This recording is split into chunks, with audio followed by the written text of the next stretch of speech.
Hi there. So, what if someone asks you to create a garden simulator game, whereas the player is asked to pick up all types of seeds throughout the game? So, maybe at one time you might pick a pile of tomato seeds, 10 of them, and then at another time you might pick a pile of pumpkins, 25 of them, and lastly, 100 peas. So the type of data structure that I would implement in this type of game is called stacks. Why stacks? Stacks follow the LIFO data structure, which is last in, first out. So if he has a supply basket and he wants to stack them up one on top of each other, so for example, the first layer would be the tomatoes, second layer is the pumpkin, and lastly the peas. So the last item that was added, the most recently added item, is the top of that stack. And that's where we could pop off.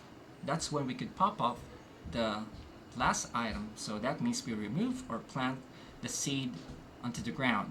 So the pushing onto the stack was done earlier because he was stacking one pile of seeds on top of another. So that's called push. And for example, if he wants to empty the basket, he needs to first plant all of the 100 peas first, and then access the second layer, and exhaust all of the 25 or plant all of the 25 seeds, and lastly plant all of the 10 tomato seeds.